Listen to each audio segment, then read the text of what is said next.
नमस्कार, मेरा नाम वसुंधरा है और आज हम 9th क्लास की एनसीईआरटी टेक्स्ट बुक के फर्स्ट चैप्टर लोकतंत्र क्या और लोकतंत्र क्यों इस चैप्टर के आगे के पार्ट को समझेंगे। तो इस चैप्टर में जब हम परिभाषा से आगे बढ़ते हैं तो हम देखते हैं कि 4 कैटेगरी के अंदर क्वेश्चंस हैं। तो पहली कैटेगरी के अंदर क्वेश्चंस कुछ इस प्रकार हैं कि लोकतंत्र में शासक कौन होते हैं और जो अधिकारी होते हैं एक लोकतांत्रिक सरकार के अंदर,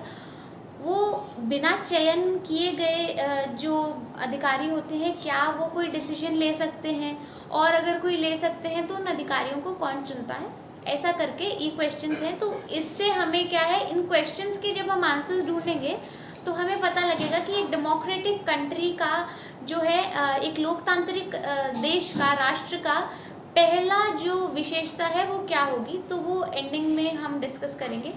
तो पहले के एग्जाम्पल से स्टार्ट करेंगे। पाकिस्तान में 1999 के अंदर जनरल परवेज़ मुशर्रफ नाम का एक जनरल था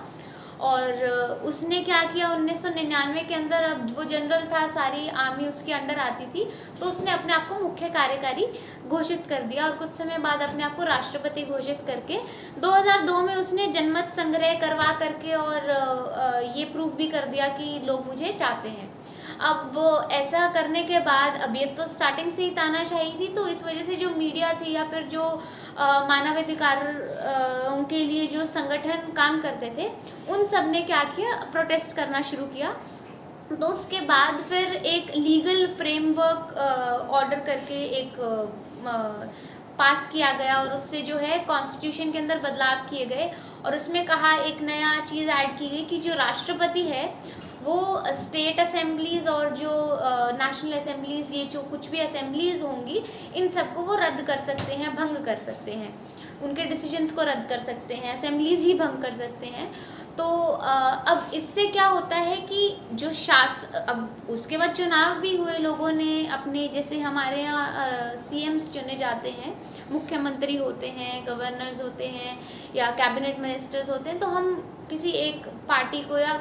अन्य जो भी पार्टीज होते हैं, हम किसी ना किसी को वोट करते हैं, तो एक गवर्नमेंट फॉर्म होती है, उसका एक प्रोसेस होता है। तो ये सब कुछ हुआ वहाँ पर भी उनके अकॉर्डिंग, उनके कॉन्स्टिट्यूशन के अकॉर्डिंग,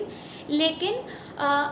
डायरेक्टली उनके पास कोई अधिकार नहीं था कि वो जो असेंबलीज में डिसाइड हो वो उसको, अब हमारे यहाँ बिल पास होते हैं, स्टेट लेवल पे होते हैं, पार्लियामेंट में होते हैं, लेकिन वहाँ पर ऐसा नहीं था, क्योंकि राष्ट्रपति के पास अधिकार था कि वो जो असेंबलीज है उनको भंग कर सकता है। तो जो लोगों ने शासकों को चुना था वो शासन कर ही नहीं सकते थे। तो इसका कहने का तात्पर्य ये है कि केवल किसी देश के अंदर इलेक्शंस होना, लोगों द्वारा शासकों को चुना जाने से ही कोई कंट्री लोकतांत्रिक नहीं कहला सकती, क्योंकि अनलेस एंड अनटिल किसी देश के अंदर जो लोग हैं उनके द्वारा जो चुने गए शासक हैं वो शासन ही ना कर पाए, जैसा कि पाकिस्तान में हुआ कि शासक तो खुद चुने लोगों ने, मगर उनका कोई कंट्रोल ही नहीं था। कंट्रोल था तो जनरल का था, जो एक तानाशाह था। तो इससे हमें ये पता लगता है, इससे पहली विशेषता निकल करके आती है, जो कि है कि लोकतंत्र में जिन शासकों को लोग चुने, अल्टीमेटली शासन उन्हीं के द्वारा होना चाहिए, ना कि जनरल जैसे लोग कि जो अपने आप को तानाशाह या फिर अपने आप को राष्ट्रपति घोषित कर दें, मुख्य कार्यकारी घोषित करके और फिर देश को कंट्रोल करें। तो वो एक लोकतांत्रिक सिचुएशन नहीं है, क्योंकि यहाँ पर क्या होता है कि हमने जनरल को इलेक्ट नहीं किया, हमने इलेक्ट और लोगों को किया जिनके द्वारा शासन होना चाहिए, क्योंकि हमें लगा कि वो लोग ठीक थे। तो इस अकॉर्डिंग सरल परिभाषा पर केवल ना जाते हुए कि लोकतंत्र जो है वो शासन का एक ऐसा रूप है जिसके शासक हम खुद चुनते हैं, लेकिन उसका अल्टीमेट पर्पस सर्व होना चाहिए, जो है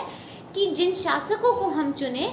वो शासक ही शासन करे। तो इससे हमें पहली लोकतंत्र की पहली विशेषता मिल जाती है सरल परिभाषा के बाद। जो विशेषता है कि जिन शासकों को जनता चुनती है उन्हीं शासकों द्वारा जो है शासन होना चाहिए। अब हम इसके बारे, नेक्स्ट जो हमारा क्वेश्चंस है उस टॉपिक के बारे में हम कल डिस्कस करेंगे। नमस्कार।